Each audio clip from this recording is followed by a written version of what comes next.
How can you get into a narcissist's heart?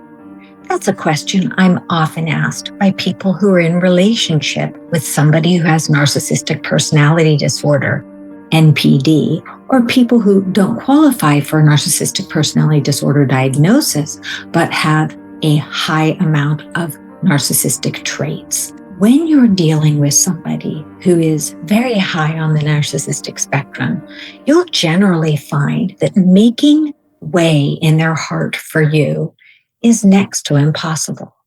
Why? Because somebody with narcissistic personality disorder has too much going on in their own head and their own heart to make space for anybody else. Why? Because their focus is on themselves, on what they want, on what they need, on being the best, having the most, having control, all of those pieces that make a narcissist who they are.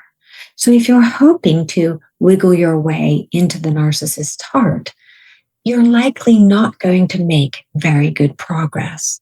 And while this might make you feel very sad, hopeless, unworthy, unlovable, remember, you are worthy. You are lovable. You are amazing.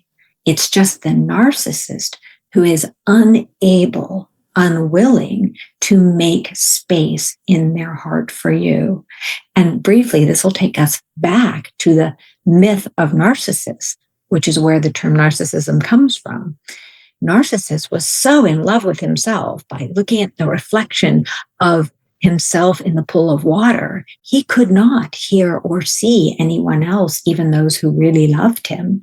And so he ultimately disintegrated. He ultimately starved to death because he could not look, see anything else but himself in that reflection. And that is why the narcissist cannot, will not make room in their heart for others, because they are that self-absorbed.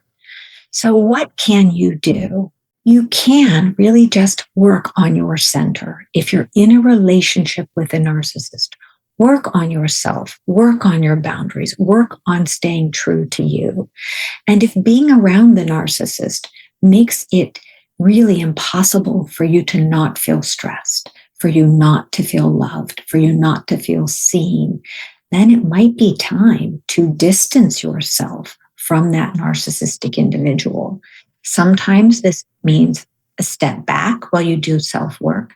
Sometimes it means many steps back or even cutting off that relationship altogether. And I'm not a person who really looks at relationships being easy to fragment or break, but when it comes to really trying to form a deep connection with the narcissist, that's really an uphill battle. Now, here's the caveat. If you have someone who is really high on the narcissistic spectrum and they want to get better, which is a rarity because they often don't want to see how self-absorbed they are, or it feels just really normal and good to them. But if you have one of those rare souls who really wants to dive in and do the work, I believe from personal experience and experience as a professional clinical psychologist, that somebody who really is devoted to making change can make that change. Now, with narcissism, the change is very slow going. And this is supported by research back into the early 1900s, where there was research being done on narcissism. And we can see that change is possible. But again, it's very hard work, takes a lot of time, takes a lot of commitment. So don't hold your breath. If you're wanting the narcissist in your life to make room for you now, to really be that loving partner or that loving friend that you truly deserve, it likely won't happen in a lasting way. They may be able to show you short bursts of that loving attention. And sometimes that is actually a control strategy where they'll just give you those little bursts just to keep you hanging on.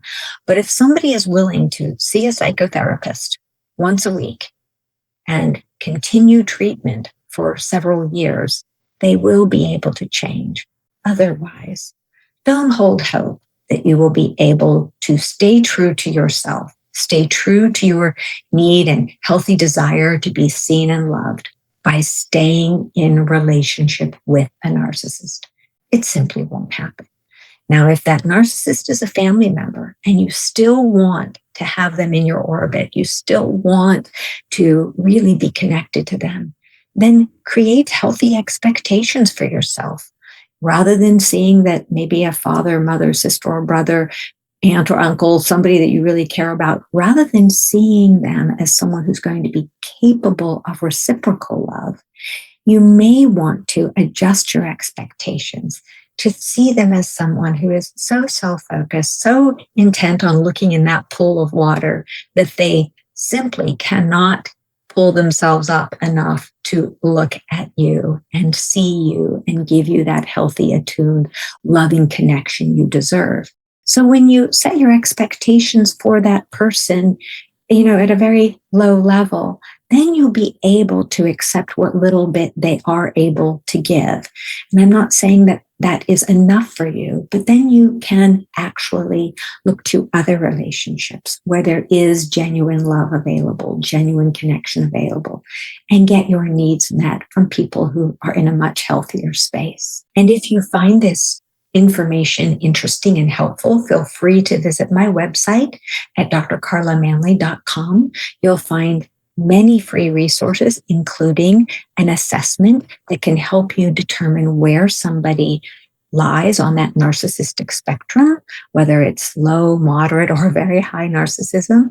And then you'll be able to begin to take steps so that you're not trying to get something from somebody who simply doesn't have the interest or ability to give it to you. This is Dr. Carla Marie Manley here to help you be the very best you can be.